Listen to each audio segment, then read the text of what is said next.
E aí, pessoal, tudo bem com vocês? Mais uma videoaula, mais um mapa mental. Antes de começarmos de vez a aula, já entra no link da descrição, baixe o mapa mental para vocês irem acompanhando conforme eu for falando, ok? A videoaula de hoje é sobre imperialismo na África e na Ásia. Antes de nós iniciarmos falando sobre imperialismo, devemos voltar um pouco no tempo e falarmos sobre o colonialismo. O que é colonialismo, professor? Vamos lá, vamos lembrar um pouquinho.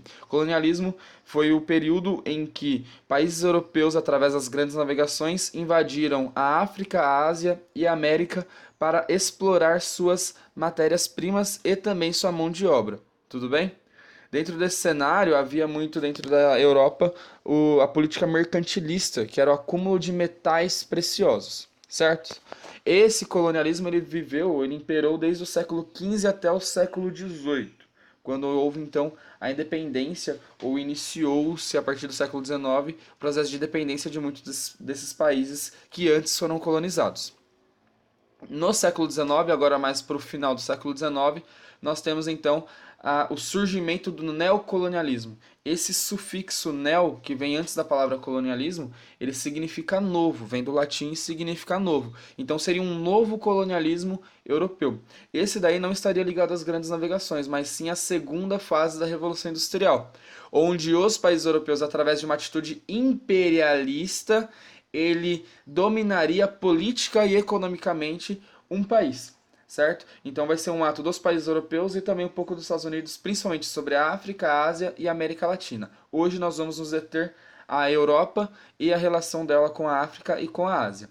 Mas, professor, o que esses países europeus iam buscar? Sobretudo matéria-prima e fonte de energia, a exemplo aço, petróleo, carvão, marfim e borracha, entre outros, certo? Esses países europeus então eles invadiram o continente africano por estar mais próximo da Europa, foram os primeiros a serem invadidos. Mas como que eles invadiam esses países?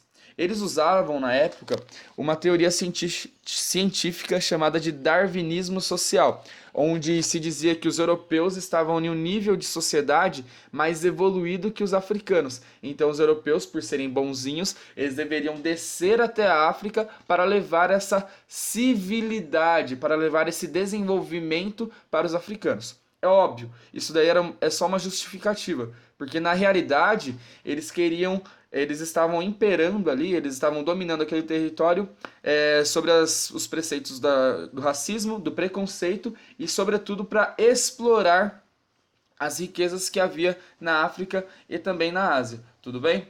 E como que acontece isso daí, professor? Como que vamos iniciar isso daí? Primeiro momento, então, vai ser a Conferência de Berlim. Otto von Bismarck, chanceler alemão, ele estava prevendo um grande conflito entre os europeus por conta desse domínio que eles queriam fazer na África. Então ele faz uma conferência chamada Conferência de Berlim. É uma reunião de vários países europeus que tinham interesse na África. Ali eles estabelecem o seguinte: permitem a ocupação do território africano. Olha lá, eles estão permitindo a ocupação de um território que não é deles. Então eles permitem a ocupação a partir do primeiro navio que embarcar, ou melhor dizendo, que atracar em um país africano, da região litorânea da África.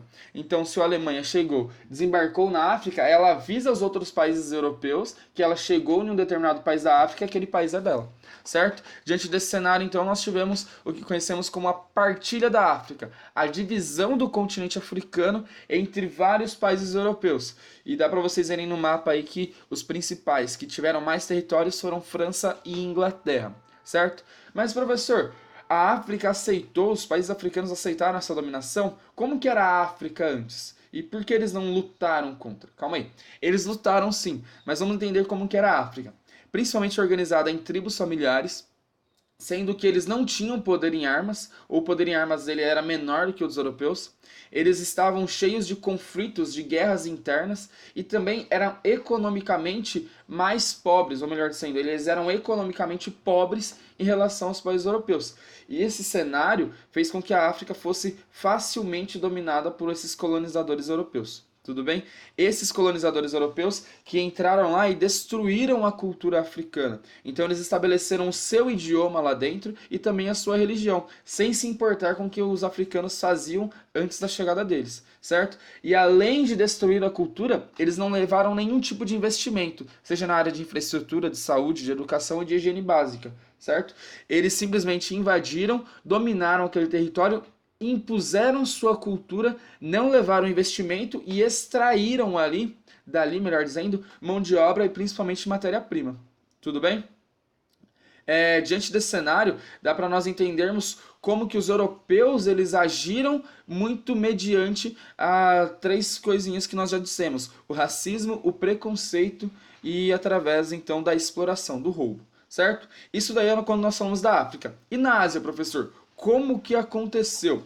Vamos lá. Na Ásia a gente tem o domínio sobretudo da Inglaterra, que vai dominar os dois principais reinos, impérios, territórios da Ásia naquele momento, que era a Índia e a China. Lá também a Inglaterra vai fazer a sua imposição cultural, ou seja, vai colocar de lado a cultura indiana e chinesa e vai impor a sua cultura, as suas tradições. Além disso, vai explorar economicamente aqueles países, ou seja, sua matéria-prima. Tudo bem? Além disso, vai estabelecer comércio de diversas mercadorias, principalmente, especialmente, a mercadoria chamada ópio, que é uma substância alucinógena e anestésica, certo? Utilizado muito por conta das guerras, porque ela causava anestesia, então você não sentia tantos efeitos dos ferimentos que sofria na guerra. Tudo bem? A Índia e a China, os melhores dizendo, os habitantes da Índia e da China não aceitavam essa dominação por completo, então causaram algumas revoltas populares. Todas elas facilmente combatidas pelos ingleses. A primeira delas acontece na Índia, que é a revolta dos Cipaiós. Esses Cipaiós eram soldados indianos que trabalhavam para a Inglaterra, mas que certa vez se revoltaram contra os ingleses. Eles foram rapidamente controlados e após essa guerra, a Inglaterra realmente estabeleceu seu domínio. Tornou então a Índia uma colônia inglesa. Na China, nós tivemos então a Guerra do Ópio. E como funcionava? Os chineses haviam proibido o comércio de ópio por considerar uma substância alucinógena dentro do seu território. Entretanto, a Inglaterra continuou contrabandeando ilegalmente, obviamente, esse ópio dentro do país, certo? Então os chineses, por sua vez, derrubaram uma certa quantidade de carregamento de ópio que estava entrando em seu país, derrubaram esse ópio no mar. Os ingleses acharam isso daí uma atitude contra a propriedade privada. E eles, como defensores da propriedade privada, invadiram então a China, causaram uma guerra e que foi rapidamente vencida pelos ingleses. E ao final dessa guerra foi assinado entre Inglaterra e China um negócio chamado Tratado de Nanquim, que concedia vários benefícios aos ingleses. Entre esses benefícios estaria o território de Hong Kong, que passou então a pertencer à Inglaterra. Outra revolta que aconteceu na China também é a Guerra dos Boxers. Esses Boxers eram chineses que queriam expulsar os estrangeiros da China.